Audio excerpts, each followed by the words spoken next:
Bonjour à tous, j'espère que vous allez bien. On se retrouve aujourd'hui pour une nouvelle vidéo sur The Crew Motorfest, une vidéo dans laquelle on va partir ensemble en mode balade pour continuer tout simplement le tour de la map qu'on a entamé la semaine dernière.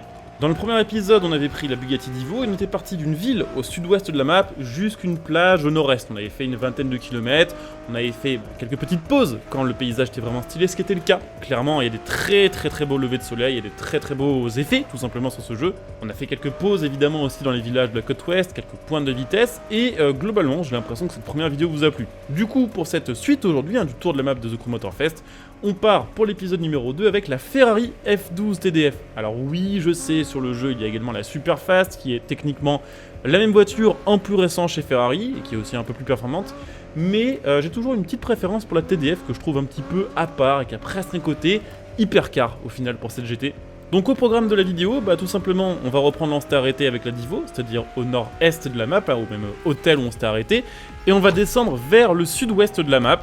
Donc aujourd'hui encore une vingtaine de kilomètres, et puis il est vrai qu'on pourrait torcher ce road trip en 2 épisodes, mais j'aimerais bien en faire un petit troisième pour découvrir vraiment la ville qui est tout au sud de la map et prendre vraiment le temps de vous montrer des petits coins un peu stylés. De mon côté, j'espère que ce format balade, on va dire, est pas trop démodé sur YouTube, que ça continuera de vous plaire. Si c'est le cas, n'hésitez pas, comme d'habitude, à laisser un petit like pour le référencement, à vous abonner pour la suite de ce tour de la map de The Crew Motorfest, et puis à me dire éventuellement en commentaire ce que, au travers de cette vidéo, vous pensez de la map de The Crew Motorfest.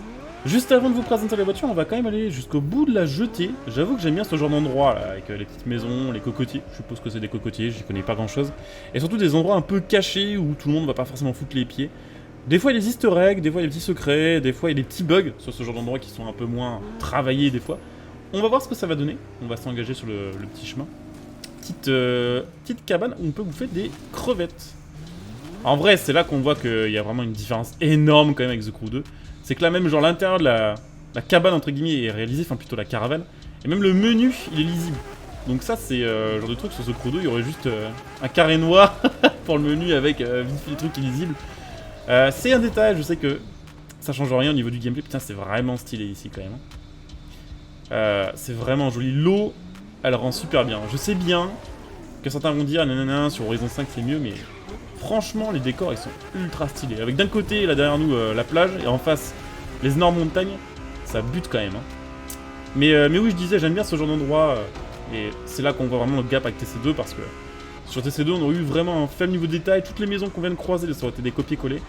Et franchement pour moi, encore une fois, ils ont fait le bon choix en réduisant un petit peu la taille de la map et en travaillant à mort les détails. Bon, après côté voiture, vu qu'on fait un peu le con avec, c'est une Ferrari F12 TDF. Alors je vous le disais, oui sur le jeu il y a également la 812 Superfast, mais la TDF c'est presque aussi performant, ça fait 0 à 100 en 2 secondes 9 quand même. La VMAX elle est 300 km/h comme sur une Superfast, la puissance on est à 780 chevaux alors que sur la Superfast on est à 800, mais vu que cette voiture là est une cinquantaine voire une centaine de kilos plus légère qu'une Superfast, on a genre les mêmes performances. Juste après, on va dire, c'est l'esthétique que je préfère sur la TDF avec les petites prises d'air sur le côté. Et même la petite livrée qui est présente ici sur le jeu, je la trouve plutôt cool. Et voilà, chacun son truc. En tout cas, petit V12 aujourd'hui, petit V12 Atmo 6 litres 3. Des voitures qui malheureusement peut-être vont complètement disparaître, les V12. Mais ça, c'est quand même ultra stylé. Donc vraiment pour moi, joli design, joli son et des performances plutôt sympathiques. D'ailleurs pour info, là la bêta elle est pas encore fermée au moment où je capture, je sais bien que ces vidéos là vont arriver longtemps après la fin de la bêta. Mais là au moment où je tourne on est genre au milieu et j'ai pas encore tout débloqué côté pièces performance, donc la voiture elle est presque d'origine. J'avoue que j'ai hâte de voir ce que ça va donner avec les pièces perf full maxées, voir si c'est plus cheaté ou moins cheaté que sur TC2. C'est vrai que sur TC2 les hypercars, ceux qui ont joué le savent, mais une fois qu'on avait toutes les pièces perf, toutes les hypercars étaient capables de choper 520 km/h, de faire le 0 à 100 en même pas une seconde, et elles avaient une route vraiment broken. J'avoue que sur Forza Horizon 5 c'est presque le cas aussi, mais c'est pas aussi abusé que ça. Et j'ai l'impression, pour l'instant, que sur Motorfest c'est un peu plus réaliste. Là j'ai quelques pièces, c'est juste que j'ai pas le max, mais ça me paraît un peu plus réaliste, entre guillemets. Et puis oui aussi, ils ont rework la Nitro. Je m'en suis aperçu il y a quelques heures, mais la Nitro elle est beaucoup plus courte que sur TC2, elle est beaucoup moins forte aussi. Donc ça va permettre de garder, on va dire, une petite particularité quand même sur ce jeu, au niveau de la conduite, au niveau du gameplay, sans que ce soit trop bizarre. Vraiment, le panorama est ultra stylé, toute cette route-là. Ça fait penser un peu, en vrai, à un mix entre FH5 et FH3. On va dire FH3 pour le côté un peu rocaille, avec des trous dans lesquels on peut passer. Et puis FH5 pour le côté un peu arbre en bord de mer. Ça, c'est plutôt cool. Ouais, j'ai hésité on va continuer tout droit, il y avait aussi une jetée ici. Mais on peut pas faire le tour de tous les petits détails sur cette bêta, on aura l'occasion d'en faire peut-être plus tard en vidéo une fois que le jeu sera sorti. Mais là il y a juste trop de choses à voir pour passer autant de temps sur un endroit comme ça. En tout cas moi, à propos de ce Zoku Motor Fest, je suis ultra positif et je suis quand même assez hypé. C'est vrai que j'étais pas trop hypé avant cette bêta, mine de rien, j'attendais le jeu mais pas plus que ça. Là franchement, j'ai vraiment hâte que le jeu final sorte. Mais je pense que si ouais, les développeurs sont capables de faire le même type de suivi que sur TC2, c'est-à-dire des mises à jour tous les mois, tous les 2 mois, tous les 3 mois, avec de nouvelles voitures gratuites, avec de nouveaux thèmes d'épreuves, avec de nouvelles playlists, avec des nouvelles récompenses au summit. Genre s'ils font ça pendant 2-3 ans, je pense que sans trop de difficultés, les gens considéreront vraiment ce Motorfest comme une vraie concurrence, mine de rien, à Forza Horizon 5. On va aller checker l'île qui est à droite. Alors certains se rappelleront peut-être de cette île, si mes souvenirs sont bons. Sur TDU1, elle était également modélisée. Alors en fait, je parle d'une île sur une île, hein, parce qu'évidemment la mode de base, c'est déjà une île. Mais là, je parle de tout le petit recoin sur lequel on va aller. Il me semble, dans mes souvenirs, que sur Test Drive Limited 1, il y avait une course qui s'appelait genre le Tour du Cratère. Et c'est une course qui était assez longue avec des voitures en classe G à utiliser. La G, c'était genre les voitures vraiment les plus basse performance, genre les anciennes voitures des années 60-70 qui tenaient pas super bien la route et qui n'étaient pas non plus aussi rapides en ligne droite que les muscle cars. Et il me semble que c'était sur cette île-là. Alors après, évidemment, la map de TD1 elle était un peu plus grande, du coup ça durait vachement longtemps. Mais voilà, pour ceux qui ont la ref, si je me gourre pas, on repasse sur la même route, mais en next-gen, tout simplement avec des graphismes de 2023. Voilà, l'eau elle est vraiment belle quand même. C'est pareil, hein, toute cette route, ça me fait tellement penser à Forza Horizon 3.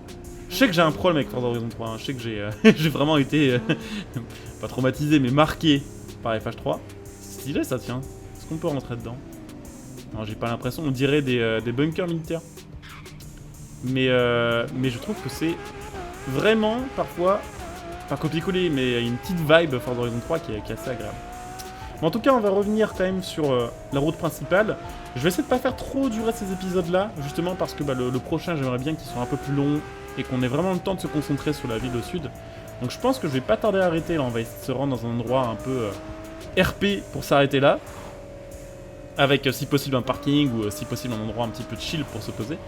Et puis ce sera la fin. Mais ouais, clairement pour moi, s'il gère bien, ça peut être un vrai concurrent direct à Forza Horizon 5 et j'avoue que j'ai vraiment hâte de rejouer, de voir les prochains modèles de voitures qui vont être ajoutés, les prochaines playlists, voir un petit peu les retours de la communauté, voir un petit peu comment ça va se passer en multijoueur, avec le Summit, avec le Battle Royale.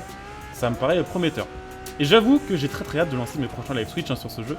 D'ailleurs n'hésitez pas les gars, comme d'hab, hein, à venir follow le Twitch de la chaîne. Et puis pourquoi pas utiliser votre Prime hein, si vous l'avez. Évidemment les liens seront sous cette vidéo. Vous pouvez jeter bien sûr un petit coup d'œil. Donc ouais, on va essayer de se caler un petit endroit là dans une borne 5. Il y a l'air d'avoir des bâtiments avec des parkings. J'avoue que j'aime bien ce genre d'endroit pour commencer et pour arrêter les vidéos. Ça permet d'avoir un endroit un peu vide, un peu RP. Alors par contre, c'est pas du tout ce à quoi je pensais la zone. On va s'approcher. Voir un peu à quoi ça ressemble. C'est quoi ces ruines? Ah mais attendez, on peut rentrer dedans? Mais c'est archi stylé en fait. Alors, en plus avec le son et tout en mode, pas tunnel, mais en mode reverb un peu plus. C'est archi stylé comme endroit.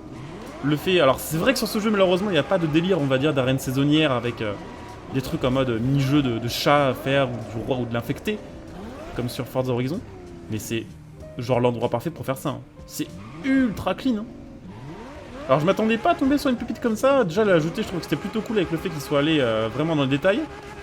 Bon là j'ai un peu fait de la merde, les sauts sont un peu bizarres sur ce jeu, mais c'est ultra cool comme endroit en fait. Et bah écoutez, je pense que j'ai trouvé mon endroit de fin de vidéo rêvé en fait, parce que là c'est assez... c'est pas très RP, mais ça va permettre de faire des jolies photos de miniatures et des jolis paysages pour commencer l'épisode 3. Du coup j'espère que cet épisode en Ferrier Boost TDF vous aura plu. J'ai hâte de voir combien de temps on va mettre pour le tour de la map complet. J'avoue ça c'était un peu le défi number 1 hein, sur The Crew 2, vu que la map était vraiment énorme, c'était voir combien de temps on mettait pour faire le truc en mode Goliath. Je crois que sur TC2 pour faire tout le tour de la map c'était 3 heures, je pense que là... Si on roule vraiment fort, ça va être aux alentours des 20 minutes avec une bonne hypercar. Ce qui est déjà pas mal, hein, c'est 2 fois plus mine de rien que sur un Forza Horizon 5. En tout cas, ouais, on va se stopper là, dans ce petit spot plutôt cool avec notre petite TDF. J'espère que la vidéo vous aura plu. Si c'est le cas, n'hésitez pas à le montrer tout simplement en soutenant la chaîne. Vous pouvez par exemple devenir des soutiens avec le bouton rejoindre. Vous pouvez utiliser le lien Instant Gaming pour acheter vos jeux à prix réduit en donnant un petit coup de pouce à la chaîne. De mon côté, je coupe ici. Je vous retrouve très bientôt pour une nouvelle vidéo sur The Crew Motorfest. Je pense que la prochaine fois, on va se faire une vidéo sur le Urus ou sur un véhicule un peu exclusif de ce The Crew. En attendant, je vous souhaite une bonne soirée, un bon jeu et puis je vous dis à très bientôt. Bonjour à tous, ciao!